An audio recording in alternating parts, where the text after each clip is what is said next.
Hello and welcome to In Defense of, a movie podcast where we look for redeeming qualities in terrible films.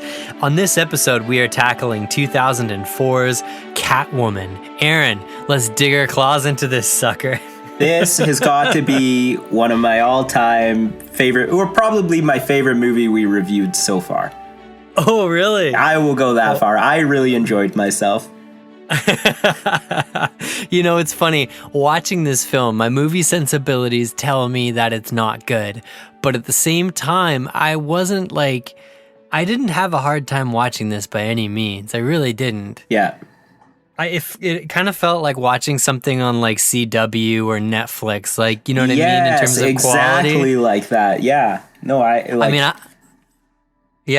sat through 3 seasons of Gotham before I gave up on that, and like I feel like this is I don't know, man. I really don't feel like this movie is quite as bad as people like to say it is. Yeah, do you know what people specifically hate about this movie? I do. I mean, upon watching it, I see it like the acting is spotty in a lot of places. There's so many like weird plot holes and character choices. The special effects aren't super great. Mm-hmm. The writing, you know, and obviously this movie's a total departure from Catwoman as a character that we know and love, right? Yeah. So I think a lot of that, but we're gonna dive right in. This is currently sitting on Rotten Tomatoes at 9% critical rating, and the audience gave it 18% critical rating. So it's not as bad critically as some of the stuff we've done, which is interesting because any article you could ever find written about this film is always sure to mention that this is one of the worst films ever made. Yeah, I noticed that too. I don't know, man, like, worst films ever made. Maybe like worst Hollywood films ever made, but I mean, you and we've watched way worse films than this. Yeah, I can't put this as like one of the worst. I feel like I've seen so many more worse movies than this. Yeah, totally. So this was obviously distributed by Warner Brothers. And there's no mention of DC until 3 minutes into the credits. Oh, yeah. Aaron, were you one of the brave souls, the brave few who watched this in theaters? Unfortunately not. I wish I could say that I was, but no. How about you? When was it? No, I actually didn't either. Yeah. The first time I watched this was for this episode. I kid you not. Really? Yeah, I draft dodged this thing. So this movie had an estimated budget of about $100 million. And at the box office internationally, I think its total haul was about $82.1 million. So it wasn't a commercial success. And critically, it was lambasted and dragged through the mud forever and ever and ever. Yeah. So, Aaron, I want you to take a crack at describing to me what is Catwoman 2004 about. Okay, so Catwoman 2004 stars Halle Berry as Catwoman. She is kind of this timid. Is timid the right word you would use to describe her? You know what's the words I would use to describe her as? Meek. Sandra Bullock. Sandra Bullock. She is literally playing Sandra Bullock for like the first quarter of this film. Okay, you know what? I get what you're saying. Like the miscongeniality, like Sandra Bullock. Yeah, okay, totally. Okay. I get that. She's clumsy. Yeah.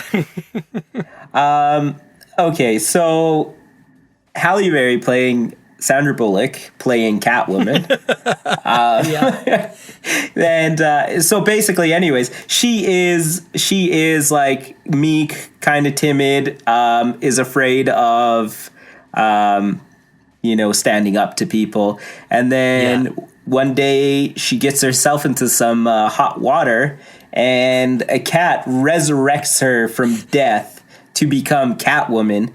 And then she goes on kicking ass and being an absolute beast. That sounds great. I mean, that sounds great on paper. Yeah. That is how I saw this movie. Okay. Okay. Can I give you my first initial thoughts of watching this movie?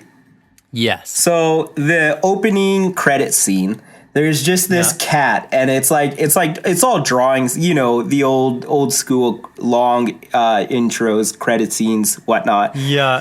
And it just has all these pictures of these cats, and the one of them was like a cat just standing in blood and like dead bodies around it, and like. And all that went through my head was, hell yeah. I'm excited for this movie.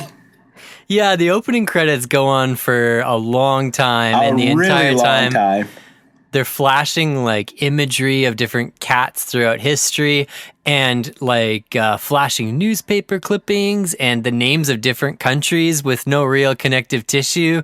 So it'll be like Russia, China, cats, Egypt, question mark, question mark, question mark.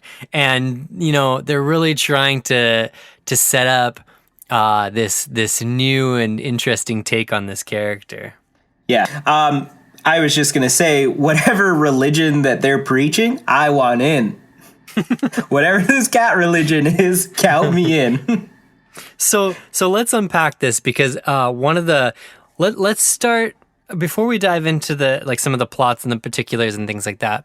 I really want to focus on the very nature of this film. Okay. Because the origins of this film. This film, much like Wild Wild West that we just did, was in development hell for I think 11 years. Yeah. Originally, this film was going to star Michelle Pfeiffer, and it was going to be basically a spin-off of the Tim Burton universe and go from there kind of thing. Which sounded great, but it just never materialized. It never happened. Michelle Pfeiffer walked on it. She didn't. I read some anecdotal stuff about how she didn't like the costume, but I don't think it was that simple that she just walked on it. But yeah. So 10 years later, we get this interesting kind of misguided movie. But Aaron, I think I figured out. I think I cracked this, like in terms of trying to enjoy it, because like I'm a big DC fan, and to me, Catwoman has always been Selina Kyle, and you know I grew up watching Batman the Animated Series. I grew up, you know, I even watched the old Batman show when I was a kid, and so. You know, played all the games, read some of the comic books and stuff. And Catwoman has this rich history. She has this rich, complicated relationship with Batman. Yeah. You know, depending on what storylines you read. In some storylines, she's a dominatrix. In other storylines, her and Bruce Wayne get married. All of this stuff. She's had sidekicks. She's done it all. She's like, in some storylines, she's a villain. She's an anti-heroine. Yeah. Or, you know, she has this long, rich history. So coming into this, in order for me to enjoy this, in order for me to defend this, what I did was I started looking at this movie totally literally. So instead of thinking of this as like Catwoman the character, I literally thought, no, this is literally a woman who's like turning into a cat, and this is like not what I grew up with. This is its own standalone thing, right? Yeah. So I want to rename this movie to Catwoman: literally. Or no, seriously, Catwoman. Yeah. If you forget everything you know about the beloved DC character, and you just focus on this this character going through this transformation and this awakening and all the fun and bizarre things that go along with that, it's a pretty fun ride. It's a pretty fun ride. Yeah. Yeah, I think you got to kind of take off the critic goggles here and take it for what it is. Because once you can like take it for what it is, it gets a lot better. It really does. And I feel like her character at the start of the film is very relatable because she plays Patience Phillips. She doesn't play Selina Kyle. So the filmmakers, the one very smart thing they did was they didn't tread on what Michelle Pfeiffer had done in Batman Returns. Yeah. They didn't try to redo it. They didn't try to recapture that. They took it in a totally different direction. I'm very glad that they did that because Michelle Pfeiffer's on-screen production is still held in such high regard. Yeah. But Patience Phillips, at the start of the film, she's an artist, but she makes her living designing advertisements for this like beauty firm, basically. And she says this line at the top of the film, something like, it's as close as she could get to actually making money doing what she loves. And so right out of the gate, I was like, damn, that's really relatable because that's like adulthood for a lot of people in a nutshell. Like, she's you know, they put a lot of tropes on her, a lot of the Sandra Bullock style stuff. You know, she's clumsy, she's awkward with guys, she has a best friend who's gonna like trying to push her along. You know, but at the start of this movie, she is very relatable as just a bare bones character. Yeah, I was reading a lot about her and like Halle Berry's performance, and people were saying that she was the one bright spot in this movie. Like, you would agree with that? I think so too. 100%. I thought she did a pretty good job, and even when she was the actual Catwoman, like the way she talked and how she was making all these flirty comments with her like love interest, handsome cop guy, and I can't remember what his name was. Tom. So I was just I kind of enjoyed her performance, and like you said, all the relatable character stuff in the beginning. She did a really good job. She took the role, she took the script, and she did the best that she could do with it, in my opinion. I agree. Halle Berry has a long history of saying, terrible lines, having, and there is some bad line delivery in this film. But here's what I want to say about that is, behind every bad line delivery is a director who decided they didn't need another take. Yeah. And behind that is a writer who said that was good enough. You know what I mean? Yeah. Harrison Ford once famously said about the Star Wars script back when they were filming, he said to Mark Hamill, he said to George Lucas, I think he said to George Lucas, he said, I'm not going to try a Harrison Ford impersonation, but he said... Oh, you got to. You have to now. I'm going to dig deep and try it, but it's not going to be very good. He said, you can write this shit, but you can't say it. That's terrible. But the point is like... Halle Berry took a risk. She followed her instincts, and she's quoted as saying that she took this role, and you cannot hang the weight of this movie's result on her shoulders. That is for sure. Yeah, I would agree with that. She probably just wanted to spend lots of time with cats. That's the real reason. And who can blame her? She... this episode might as well be called In Defense of Halle Berry because honestly, most of the stuff on my mind after watching this was just about her as an actress and everything she brought to the table. Like, Aaron, she went through martial arts training. Yeah. 2 different kinds of martial arts, like Brazilian martial arts. She went through all this choreography to learn to move like a cat and have this agility, these motion classes.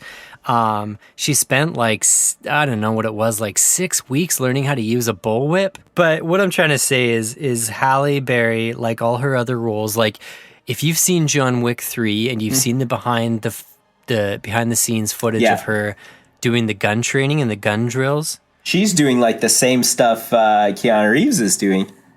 Yes, and training with those dogs and all the stuff. Like, Halle Berry brings everything to the role. Yeah. Absolutely everything. And what's even cooler is that this film was nominated for a bunch of Razzies, which are kind of like Oscars for terrible films. And she accepted hers in person. Yeah. And gave a really hilarious speech while she did it. Ladies and gentlemen, Halle Berry. Yeah! Oh my God.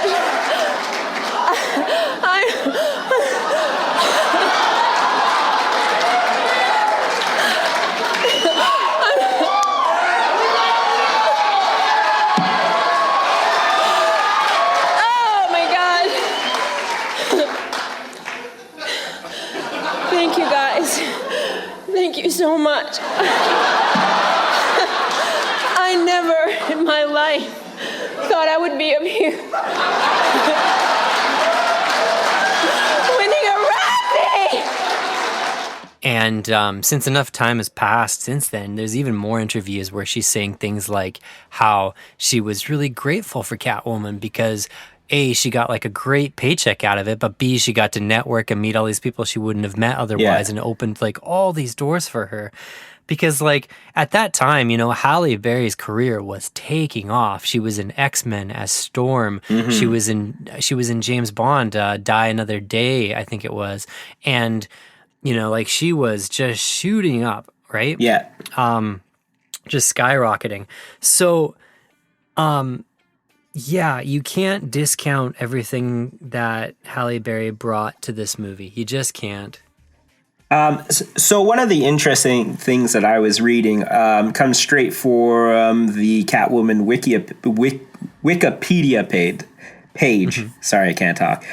Anyways, it's a quote on there saying the director, and he's just essentially talking about the movie.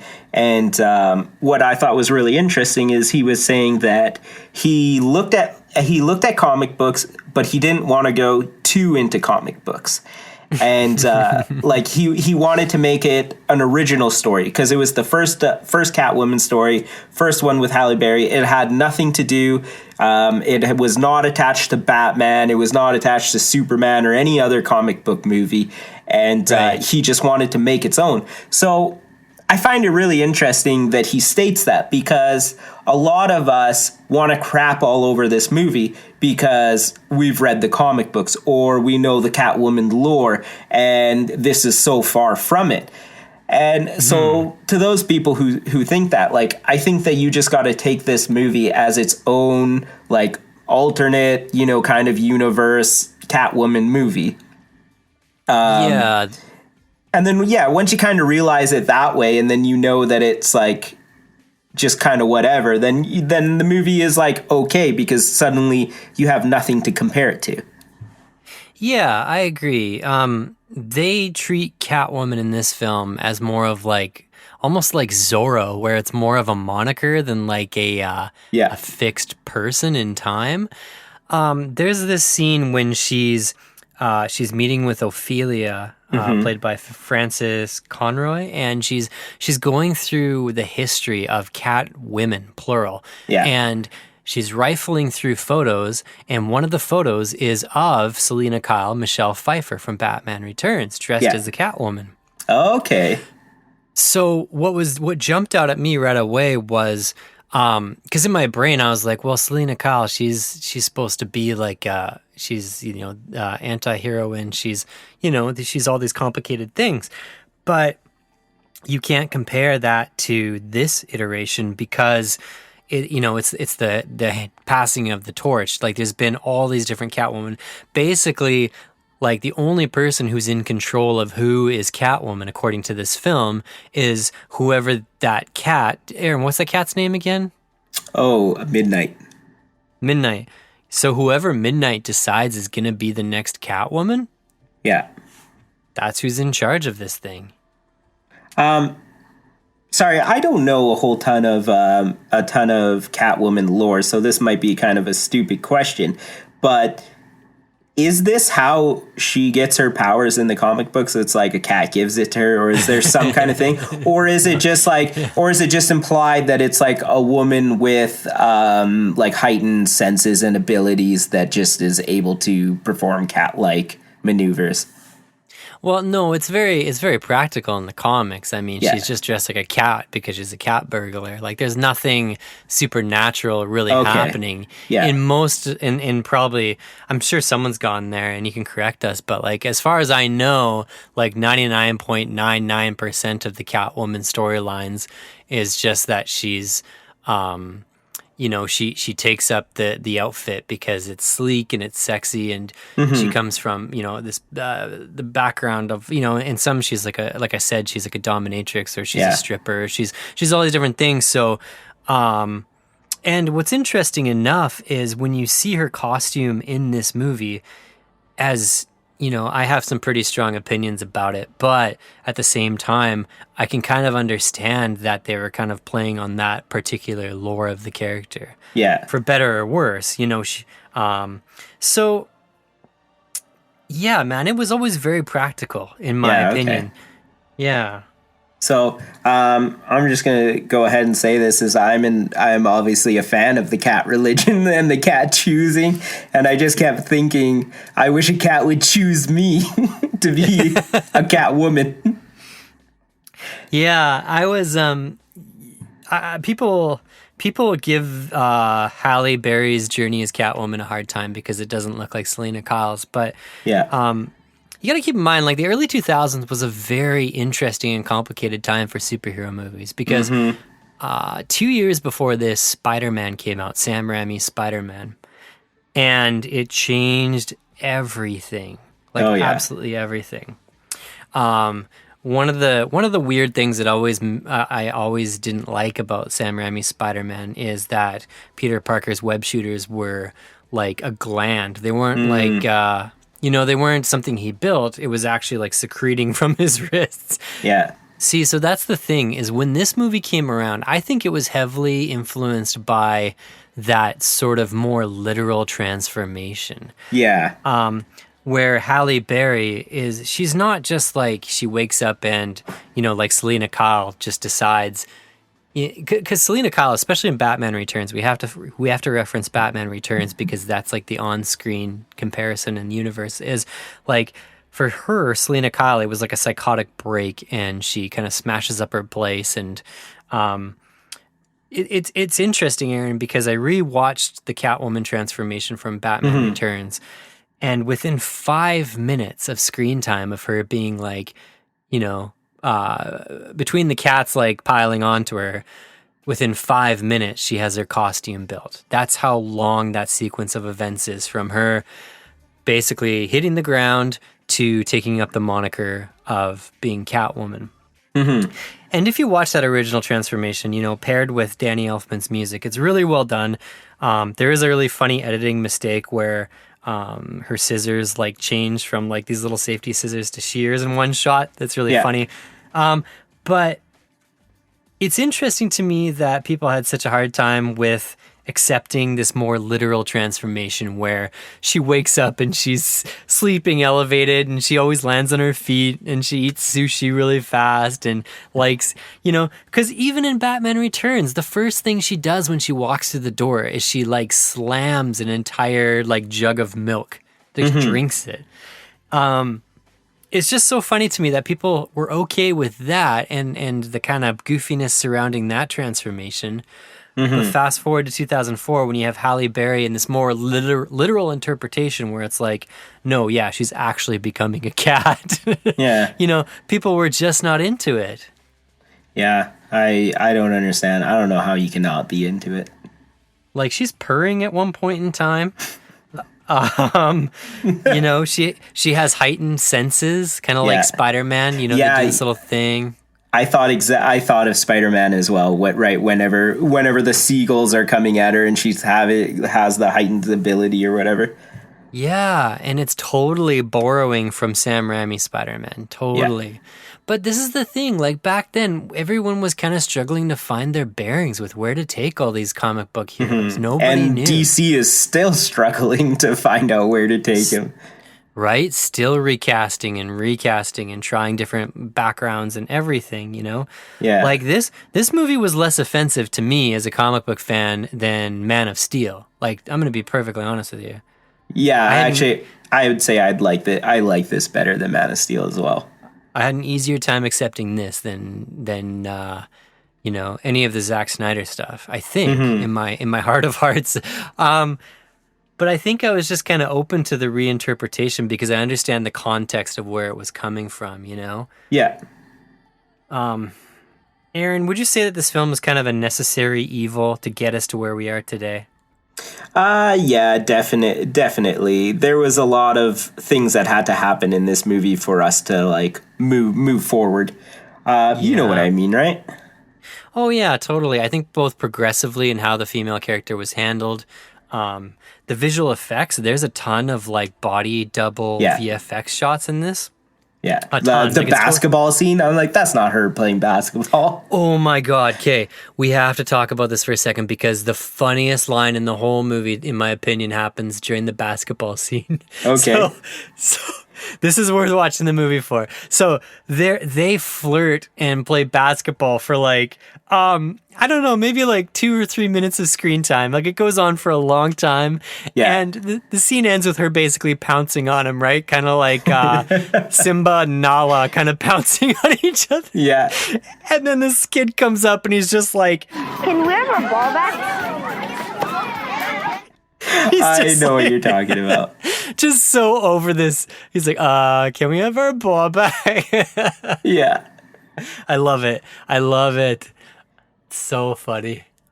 You know what I was thinking though? With What's that? With playing too much of the cat jokes, like she's becoming a cat. When you enter into that thing, it's like, okay, so she's fighting like in the one scene, she's like stealing jewels and she's fighting a room full of bad guys. What if one of these guys had a laser pointer? It's like, Ooh. you know, is she a cat? Would she chase after those things? I don't know. What if they had catnip? Well, that's interesting because they do the catnip thing when Frances, with Ophelia, she gives her catnip and she rubs it all over her face, and it's a pretty funny scene. It's probably, in my opinion, the catnip bit is probably the most uncomfortably awkward thing in this film. Yeah. But yeah, I mean, that literal interpretation of like, okay, let's take this lady and transform her into a cat. Mm-hmm.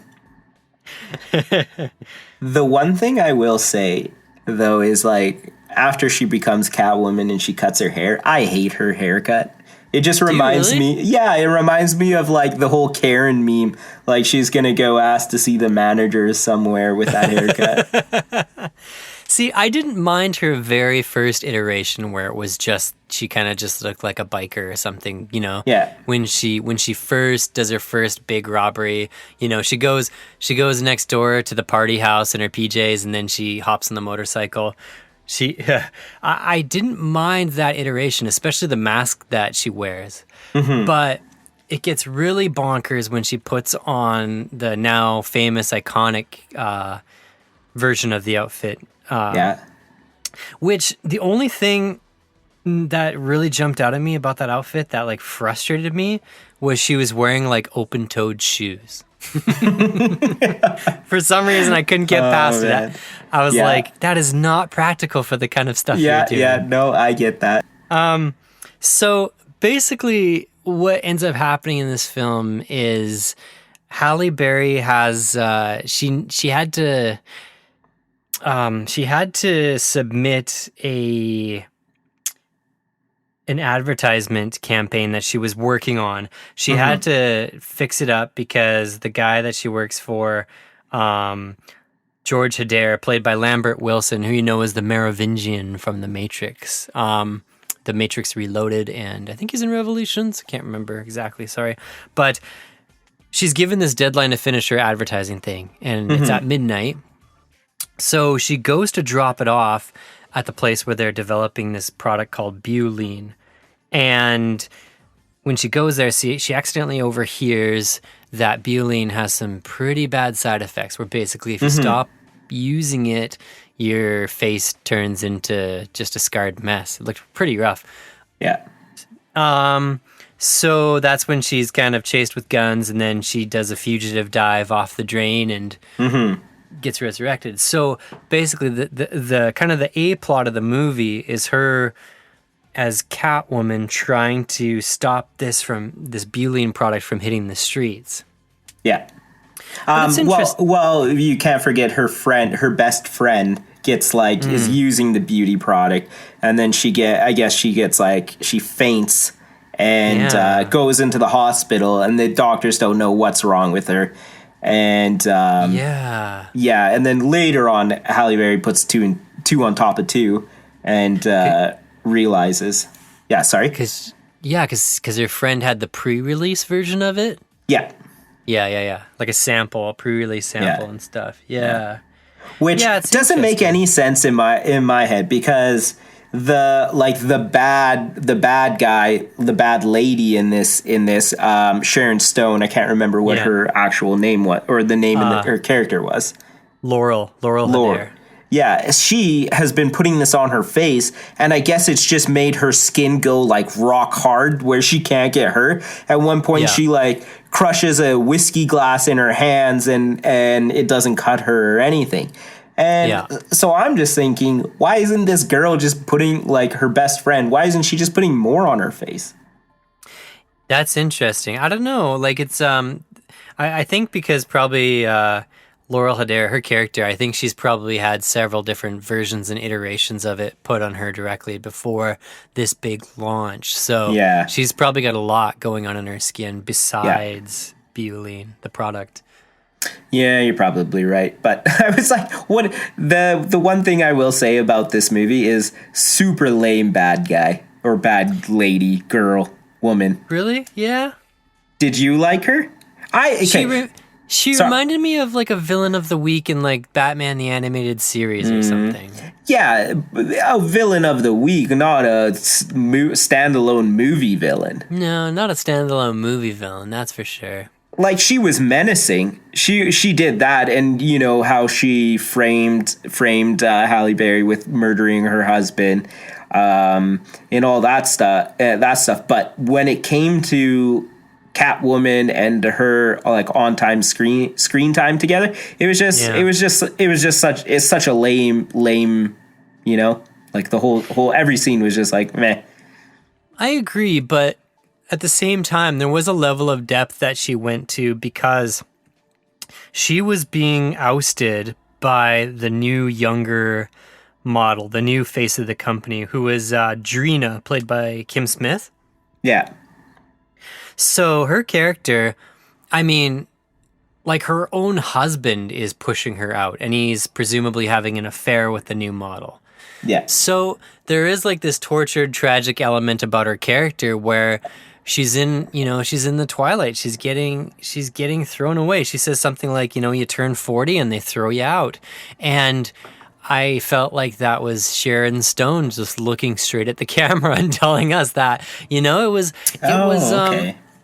was a pretty weird moment because I know that a lot of actresses do feel like that in real life. And so do models. Like, you get to a certain age and it's on to the next thing. So I feel like her motivations for wanting her husband dead, being revengeful for his affair, and then seeing this cat-like lady who represents, this female empowerment, allegedly based on the movie, it throws her into this abyss of,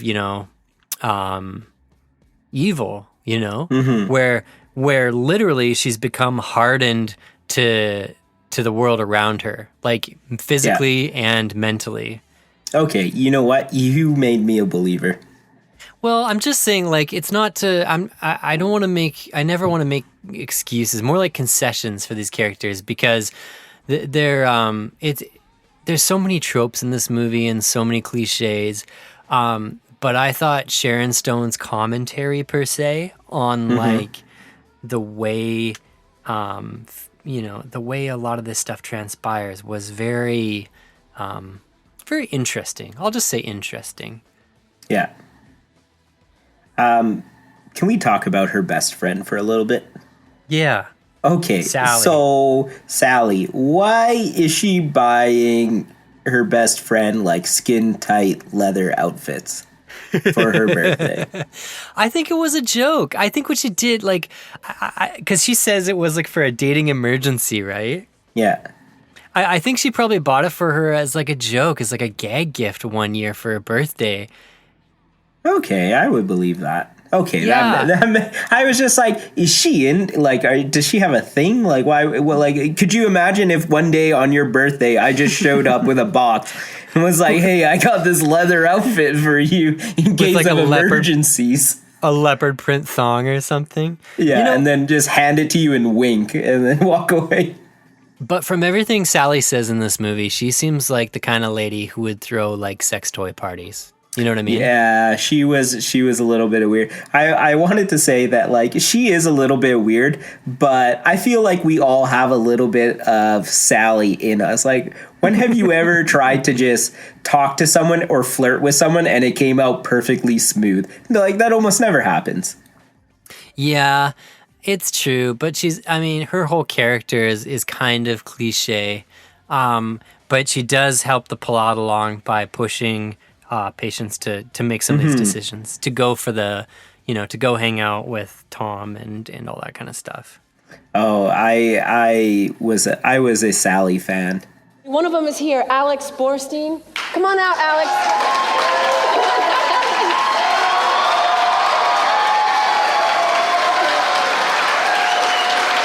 Thank you. You know what?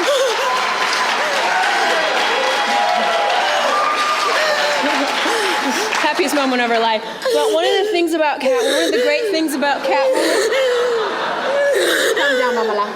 Calm down, Mamala.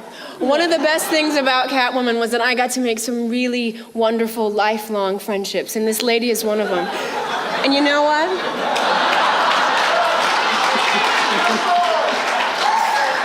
I want to thank you for every single day looking up at me and telling me that I was doing a great job, that I was the best Catwoman you ever saw. I want to thank you for lying straight to my face every day. Thank you. Thank you. You know, in Hollywood, they lie behind your back, but she lied straight to my face. Love that. I love that. Thank you. Thank you. Thank you. Now beat it.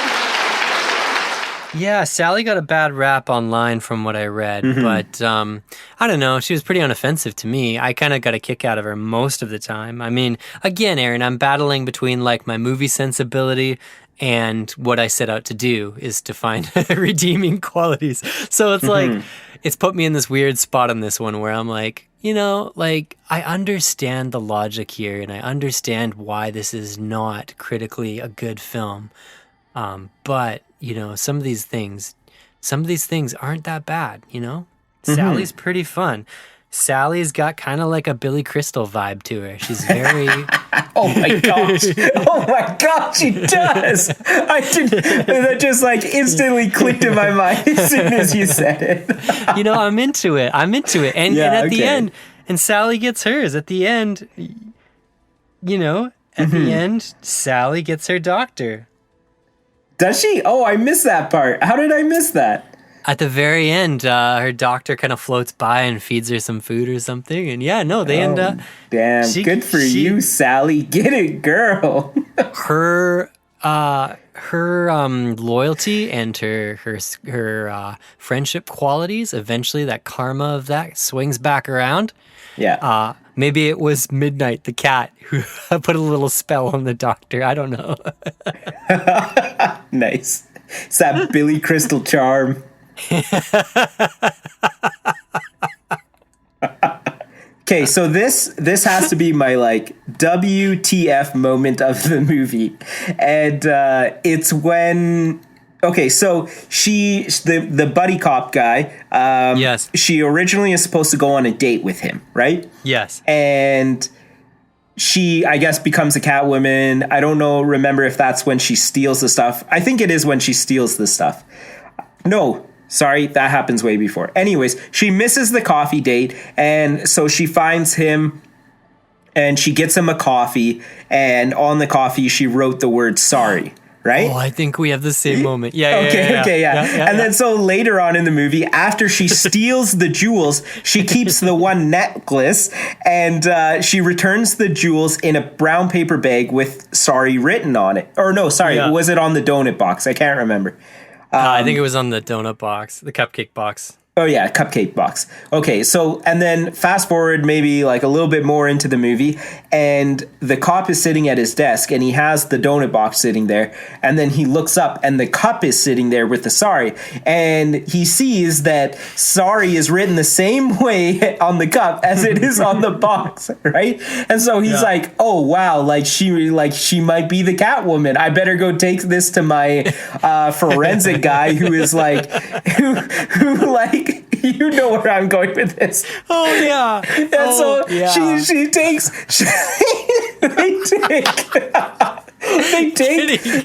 He takes the cupcake box and the coffee cup, and they're like comparing writing, and the forensic guy's like, oh, this one on the coffee cup, you can tell that this person is wound up and is afraid to go outside the lines and stuff. And then he looks at the other one, and he's like, this person is wild and wants to have fun and blah blah blah, and starts like saying all this crazy stuff. And he's like, but are they the same person? Could be, but I don't know. And you're like, what? He's like, he says something like, you get these two women together, you're gonna have a heck of a party or something. Yeah.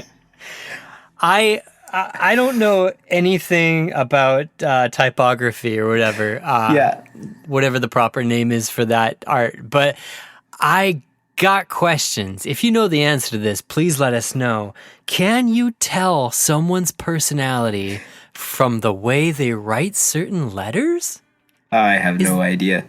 That was such a funny scene. And that guy, I feel like that typography specialist, or that, whatever the name is for it, I'm so sorry, I'm butchering it, but is that guy just like sitting by himself waiting for someone to like need him? Like, and everyone's like, you know what I mean? Everyone's like, oh, go talk to Jerry. And everyone's like, oh, not Jerry. He's such a weirdo. And like, okay, go talk to Jerry. Hey, Jerry, what does sorry mean?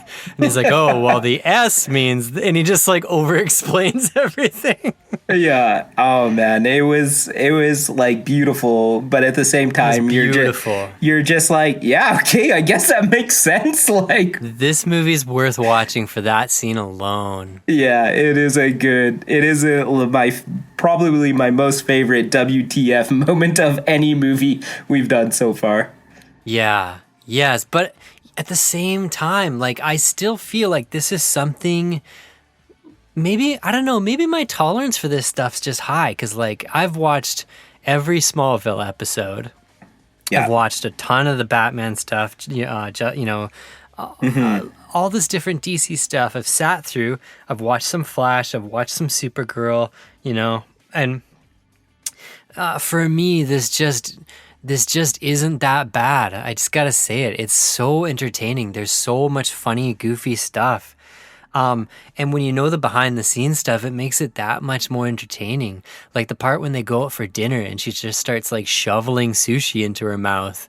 I just thought it was so funny. And then you find out that those are actually like pieces of fruit because she didn't want to do that.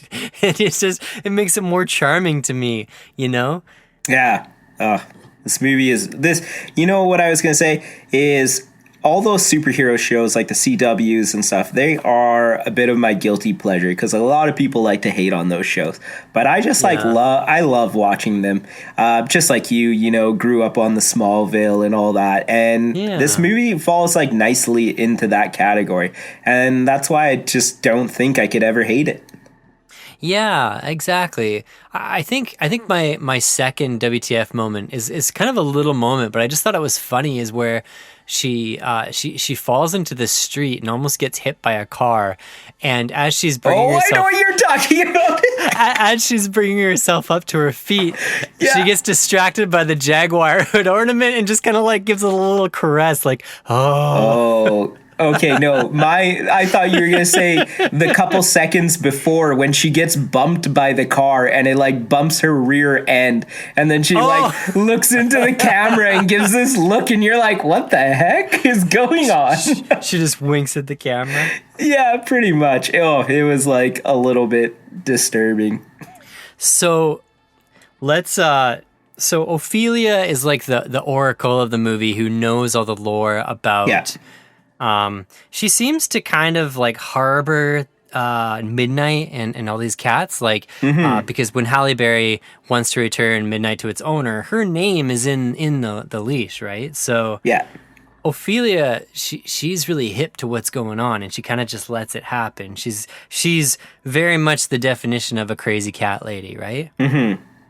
So Halle Berry, or Catwoman rather, Patience, the kind of powers or abilities she's endowed with over this, is it kind of seems to unlock the sassy side of her, like the part of her that she was suppressing, right? Like her, the sensual side of her, the sassy side of her, the cat-like side of her.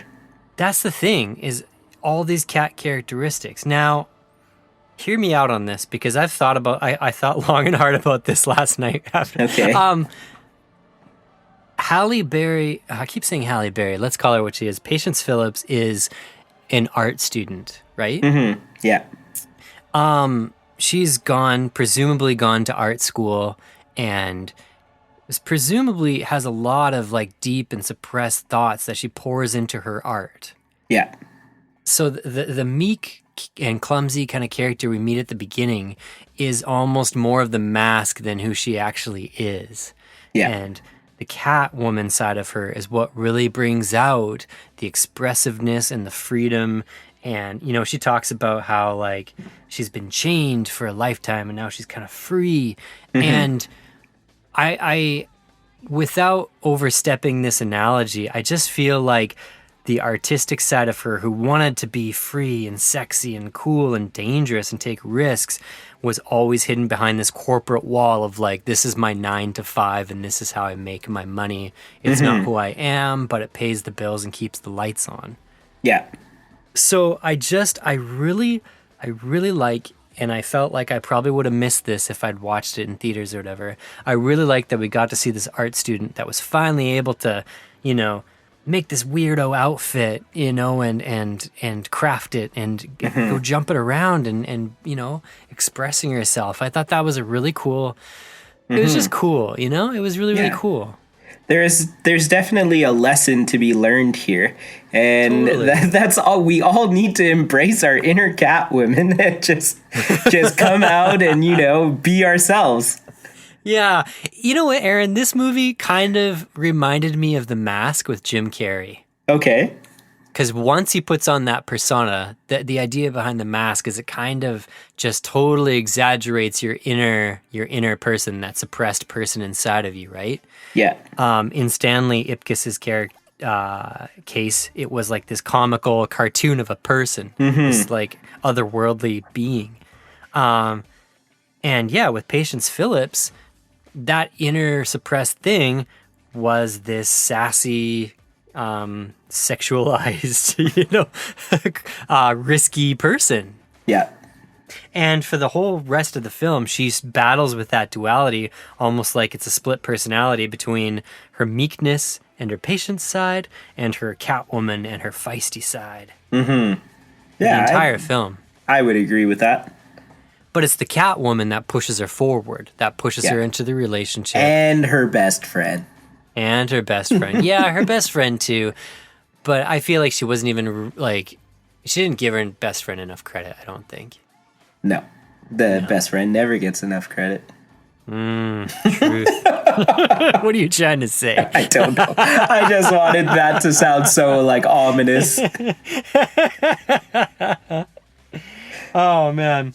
So, a couple of other random notes here. There's one thing we still got to talk about, but I wanted to mention that when Sharon Stone, Laurel Hedder, when she falls to her death, the stunt person, I should have wrote down her name. I apologize. The stunt person that did that fall, it was like a 20-foot fall. She actually won an award for it. Oh, wow. Yeah. Good for her.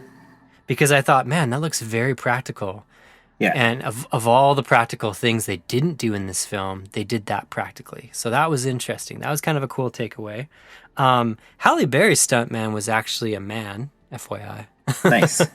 Yeah. So I couldn't find any photos of it, but I assume that he put on that costume. Yeah. Somewhere out there has got to be a photo of it. Okay, I got a question for you. Yes. If, like, Halle Berry's Catwoman was to take on Tobey Maguire's Spider-Man, who would win? Oh, man. They both got, like, you got cat senses, you got spider senses.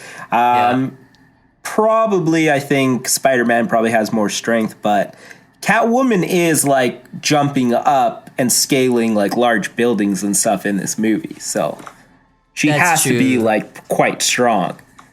She is, but Peter Parker has the brains. Like he's a very intelligent, like he's borderline genius, right? So Yeah.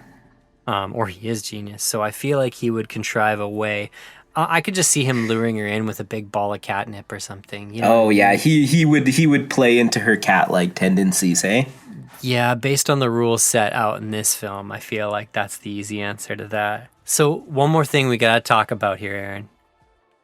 So the director goes by the name, his birth name is Jean-Christophe Commer, but he goes by the name, and I might be saying this wrong, but it's Pitof, Pitof. Mm-hmm. He goes by... I thought he was Russian at first. It just sounds so Russian to me. Sounds so Russian. He goes by a one-word name. He's like the prince of directors. I also want to thank our director, Pitof.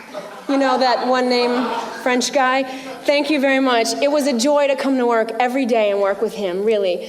I mean, I didn't know what the hell he was saying, but I'm sure it showed in my performance. But it was truly a joy and a pleasure. He was a visual effects guy. Yeah. He did second unit directing on Alien Resurrection. Okay.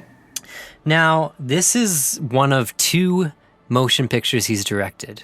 I will never understand why Warner Brothers distributed a Catwoman movie directed by a guy with quite literally 0 experience. Mm-hmm. But they did, right? Now, this is interesting, though, about this guy. Pitof directed the very first full-length motion picture shot entirely on digital cameras. Yeah.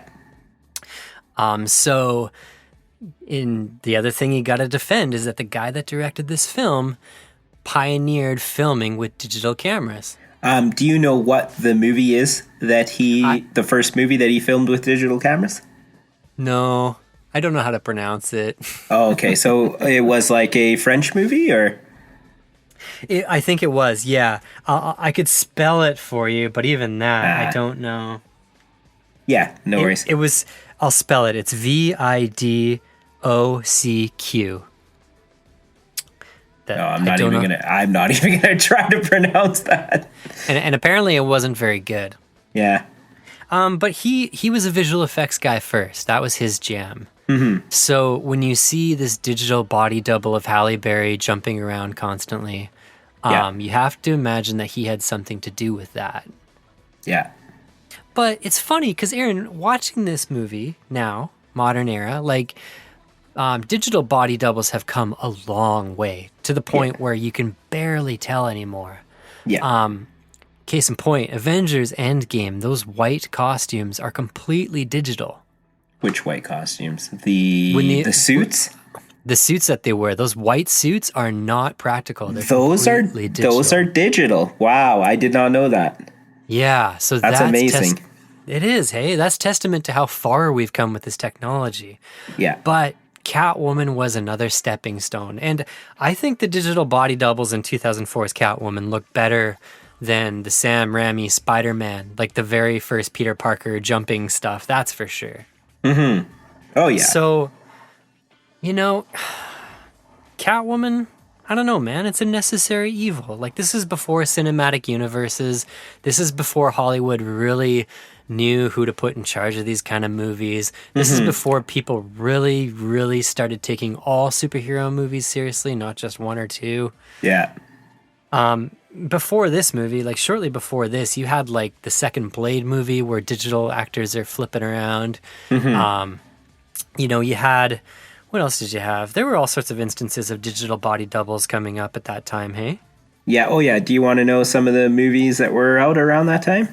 Yeah. First one, Shrek 2. Yeah. Best movie ever. Okay, Troy came out. Then that probably used some Chronicles of Riddick. Oh, I like that movie. Hellboy. Yeah. What else here? Oh, Anchorman came out at this time too. Yeah. Oh, The Punisher, and then that was the other one. Yeah, Blade, and then Those probably would have been the movies that use the CGI. Yes, and heavy on the CGI. Yeah. Yeah, this came out the year I graduated, and it's interesting to go back and watch because, especially in like HD, it doesn't. Obviously, you can tell that it's digital. Obviously, it doesn't look super great by today's standards, but again, it leads me back to that point that this whole movie, is kind of a necessary evil to get us to today. Mm-hmm. So one of the interesting things that I saw in this movie was there was two bad guys that were chasing patients in the beginning, like when she goes into the tunnels, and I was like, that one actor looks familiar, and I realized that's Ryu from Street Fighter. No way. Yeah, I was just so excited. To see that, which also brings me to my next point, which I meant to mention to you, but we got to review that Street Fighter movie. Yeah, is that critically bad? I'm pretty sure people hated that movie, and we got to do it for what's his name? Let me get his name here. Byron Mann. Byron Mann. Yeah. Man, yeah. So many of these movies, they're such like a distant memory to me now. So it's fun to rewatch a lot of this stuff. Oh man, it's got 11% critic reviews and then 20% audience. So there we go. That's around the same place as this, 9 and 18. So yeah.